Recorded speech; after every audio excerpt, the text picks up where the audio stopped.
স্বামী স্বামীকে প্রশ্ন করেন, বউ বউকে প্রশ্ন করেন, আসলে কি আমি আমার বউয়ের মতো করে আমার বউকে বুঝেছি? বউ বলবে যে আমি কি আমার মতো করে স্বামীকে বুঝেছি নাকি স্বামীর মতো করে আমাকে বুঝেছি? প্রত্যেকটা স্বামী বলবে যে আমি আমার মতো করে আমার বউকে বোঝার চেষ্টা করছি। প্রত্যেকটা বউ বলবে আমি আমার মতো করে স্বামীকে বোঝার চেষ্টা করছি। নিয়ম কি? স্বামী বউকে বউয়ের মন মতো বুঝার চেষ্টা করা, বউয়ের উচিত স্বামীর মন মতো স্বামীকে বুঝার চেষ্টা করা। আমার সফটওয়্যার সাথে না সফটওয়্যার মিলবে না ভাই, আমার ফিঙ্গারপ্রিন্ট আলাদা, আপনার ফিঙ্গারপ্রিন্ট আলাদা, আমার ব্লাড গ্রুপ আলাদা, আপনার ব্লাড গ্রুপ আলাদা। যদি ব্লাড গ্রুপ ম্যাচ হয়ে যায়, ডিএনএ তো আলাদা ভাইয়া। আমার চাবি দিয়ে তো আপনার তালা খুলবে না। আমি আমার বউকে আমার মতো চাই, লাগছে জামিলা। আমার বউ আমাকে ওর মতো চাই, লাগছে জামিলা। সংসারের সুখ কোথায় জানেন? আপনি ওর মতো হওয়া, ও আপনার মতো হওয়া। একমাত্র সৃষ্টি আমরা যাকে আল্লাহ সবার শেষে বানিয়েছেন, কিন্তু আশরাফুল মখলুকাত বলে রোল নাম্বার 1 বানিয়ে দিয়েছেন। সুবহানাল্লাহ। কিন্তু আরেকটু জোরে বলতে হবে। আসমান কিন্তু আমাদের সিনিয়র, জমিন আমাদের সিনিয়র, জিনও আমাদের সিনিয়র, আমরা জুনিয়র। আমরা কি? সেজন্য আল্লাহ জিন এবং মানুষের কথা যখনই কোরআনে বলেছেন, এইভাবে বলেছেন ওয়ামা খালাকতুল জিন্না ওয়াল ইনসা। আগে জিনের কথা বলছেন, পরে মানুষের কথা বলছেন। জিন আমাদের, জোরে বলেন না, জিন আমাদের, আমরা জুনিয়র। আমরা জুনিয়র হয়ে সিনিয়র, রোল নাম্বার 1। তো যোগ্যতার কিছুই তো আমাদের কাছে নাই, এক হলাম কেমনে? এটাও তো একটা ভাবার বিষয়। একটা সাপ যদি এখানে চলে আসে, একজন মানুষ এখানে থাকবে না, সবাই পালাই যাবে। তো শ্রেষ্ঠত্বর আসনে তো সাপে অধিকার হওয়া দরকার, কারণ সাপের ভয়ে সবাই পালিয়েছে। কিন্তু আল্লাহ তাআলা বলে সাপ তোমার নাম শুনে আমার 1000 মানুষ পালিয়েছে সত্য, কিন্তু আমি রবের রহমতের দৃষ্টিতে তারপরও মানুষ শ্রেষ্ঠ। বাঘ বলে মাওলা আমি গর্জন দিলে সবাই ঘরে ঢুকে যাবে, ঘর থেকে বেরও হবে না। রব বলে যে তারপরও মানুষ শ্রেষ্ঠ। সুবহানাল্লাহ। একটু জোরে বলতে হবে ভাইয়া। এবার হাতি মামা বলে, হাতির আবার মন নড়াইলে গোস্ব হয়ে যাবি। ওনারে নাতির কি ডাহন, হাতি ডাহন দে, মো ডাহন দে, কি ডাহ দে, ইবে যাতে নামে হদ মো আইসি, ইবের ম ডাইলে আবার মা গোস্ব হয়ে যাবে, হদি বার হন দিলে ভাই আসিল দি। হাতি কি? হাতি মো। হাতি বলে মৌলা আমি যখন বের হই, আনোয়ারা কর্ণফুলি রাঙ্গুনিয়ার মানুষ সারা রাত চোখে আর ঘুম নাই, আমি একটা হাতির জন্য সবার ঘুম। আর আমার সামনে যদি কেউ পড়ে, এত বড় ফাটা যখন রাখি শেষ। রব বলে যে তুই যা বলার বল, তারপরও আমি আল্লাহর কাছে মানুষ শ্রেষ্ঠ।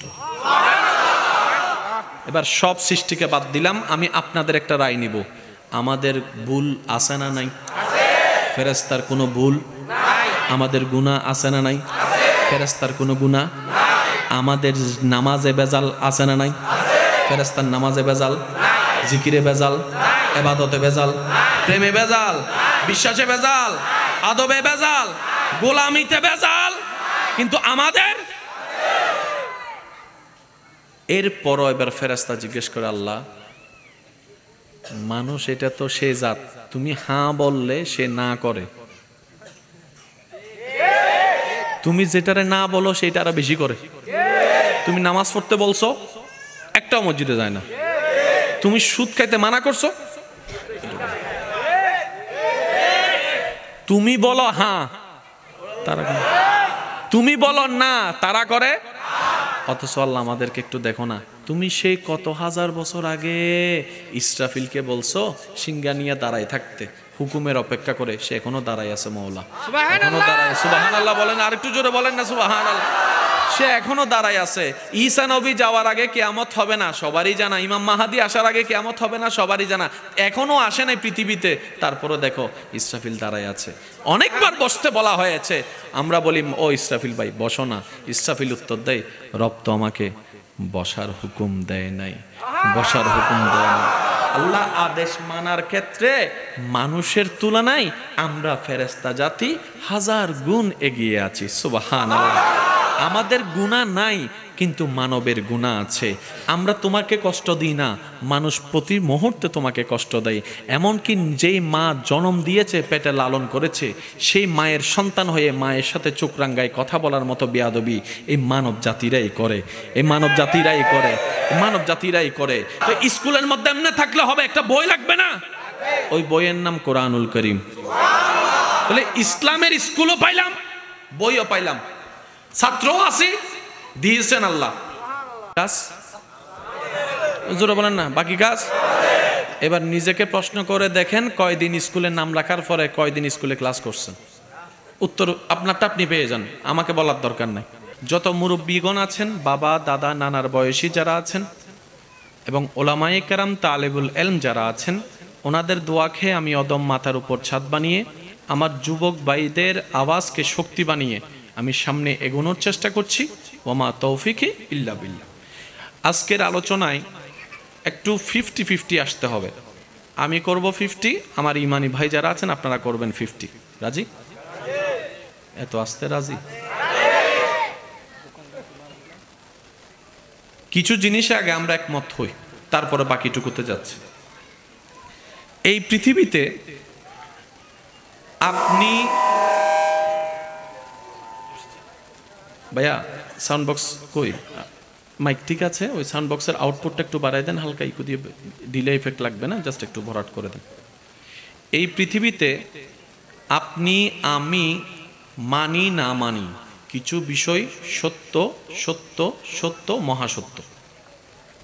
আমাদের মানা না মানা নিয়ে এটা মিথ্যা হবে। একটু জোরে বলেন না, মিথ্যা হবে। যেমন সূর্যের আলোকে ধরতে পারেন, মানি না মানি আছে। আমি কি বুঝাতে পারছি কথা? এই পৃথিবীতে কিছু বিষয় আছে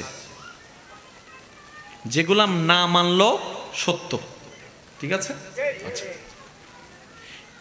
আরেকটা জিনিস মনে রাখবেন, এই পৃথিবীতে ডাইনে তাকান, বামে তাকান, সামনে তাকান, পিছনে তাকান, উপরে তাকান, নিচে তাকান, প্রত্যেকটা বিষয়ে দ্বিমত আছে। আমি এই মাহফিলে মেহমান হিসেবে আসছি, ভাইদের সাথে একটু ঘরে বসার কথা সুযোগ হয়েছে, কিন্তু এই টপিক নিয়ে কথা হয় নাই যেটা আমি এখন বলতে যাচ্ছি। আশা করি আপনারা একমত হবেন। আজকের মাহফিল নিয়েও দ্বিমত আছে। কথা বলেন না, বাস্তবতা এটা। এই বাস্তবতা আপনি চাইলেও পাল্টাতে পারবেন না। এক মায়ের পেটে 10 ভাই, 10 ভাইয়ের মধ্যে দ্বিমত আছে। 10 ভাইয়ের মধ্যে, অথচ ওনাদের ক্রোমোজোম, ওনাদের ডিএনএ একই জায়গায়, কিন্তু দ্বিমত আছে। এবার আমি বলতে যাব, আপনারা শুধু দ্বিমত আছে শব্দটা আপনারাই বলবেন। ইসলাম নিয়ে দ্বিমত, নামাজ নিয়েও দ্বিমত, রোজা নিয়ে দ্বিমত, জায়গা নিয়ে দ্বিমত, বাড়ি নিয়ে দ্বিমত, সন্তান নিয়ে দ্বিমত, ব্যবসা নিয়ে দ্বিমত, চাকরি নিয়ে দ্বিমত, ডাইনে তাকান বামে তাকান, সব জায়গায় দ্বিমত আছে। এমনকি সত্যের সত্য, মহাসত্য, চিরন্তন সত্য, যার উপর কোনো সত্য নাই, সে সত্য হচ্ছে এক আল্লাহ। ওই আল্লাহ নিয়েও দ্বিমত আছে। ওই আল্লাহ নিয়েও, কেউ বলে যে স্রষ্টা আছে একদল, কেউ বলে যে স্রষ্টা নাই। কথা বলতে হবে যে ভাই। এবার বলেন দ্বিমত ছাড়া কিছু, জোরে বলেন না, দ্বিমত ছাড়া কিছু।